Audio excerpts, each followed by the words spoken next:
नमस्कार। आप सुन रहे हैं पॉडकास्ट स्पीकर और मैं हूं आपके साथ अंशु वर्मा।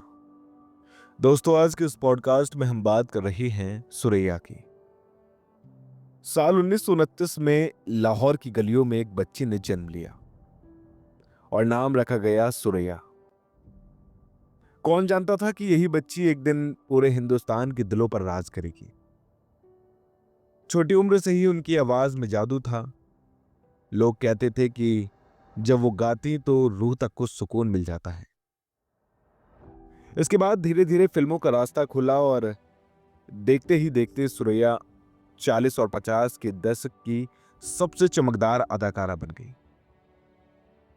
उन्हें लोग मलिका ए अदाकारी कहने लगी और शोहरत इतनी थी कि उस जमाने के बड़े बड़े हीरो राज कपूर और दिलीप कुमार भी उनसे कम मेहताना पाते थे।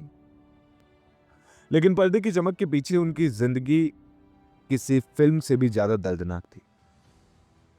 और इसकी कहानी की शुरुआत होती है 1948 में, जब सुरैया फिल्म विद्या की शूटिंग कर रही थी। उस फिल्म में उनके हीरो थे देवानंद। दरअसल शूटिंग के दौरान एक सीन में नाव पलट गई और सुरैया डूबने लगी। तभी देवानंद ने उन्हें अपनी बाहों में उठाकर बचा लिया और कहते हैं कि वहीं से उनकी मोहब्बत की शुरुआत हुई। सुरैया और देवानंद की नजदीकियां बढ़ती गईं और देवानंद ने तो उन्हें अंगूठी भी दी थी और दोनों ने शादी करना चाहते थे। लेकिन एक दीवार थी, समाज और परिवार की।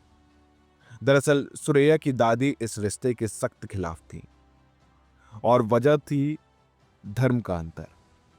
दरअसल सुरैया मुस्लिम थी और देवानंद हिंदू, और उस जमाने में फर्क बहुत बड़ा माना जाता था। परिवार का दबाव इतना बड़ा कि सुरैया को अपना प्यार छोड़ना पड़ा और उनकी दादी ने साफ कह दिया कि अगर वह देवानंद से शादी करेंगी तो परिवार से उनका नाता हमेशा के लिए टूट जाएगा। यहां तक कि देवानंद को जान से मारने की धमकी भी दी गई। सुरैया मजबूर थी। दिल चाह रहा था कि देवानंद के साथ भाग जाएं, लेकिन परिवार की बेड़ियों ने उन्हें बांध दिया।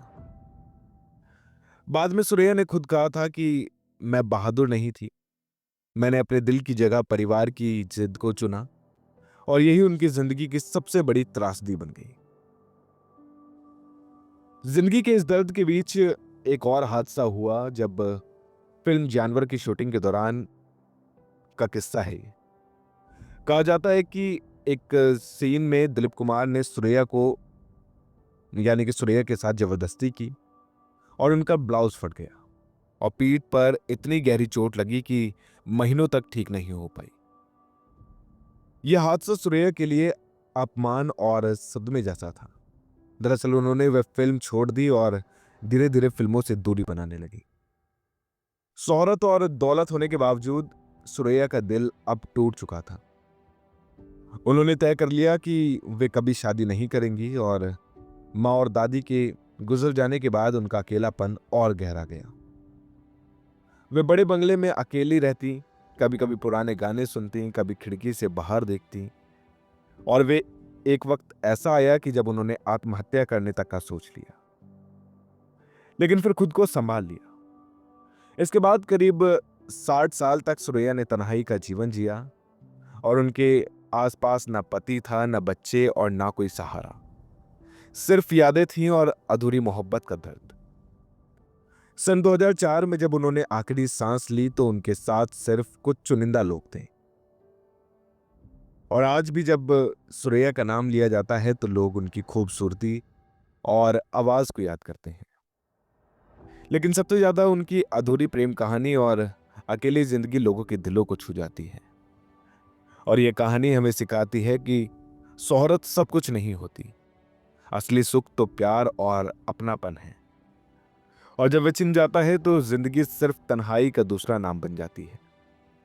सुरैया की जिंदगी बॉलीवुड की सबसे दर्दनाक दास्तानों में से एक है। मोहब्बत का वो किस्सा जो कभी मुकम्मल ना हो सका। दोस्तों, अगर आपको ये पॉडकास्ट पसंद आया हो तो इसे लाइक करें और चैनल को सब्सक्राइब करना ना भूलें, ताकि ऐसे ही और भी वीडियोस आप तक पहुंच सकें। धन्यवाद।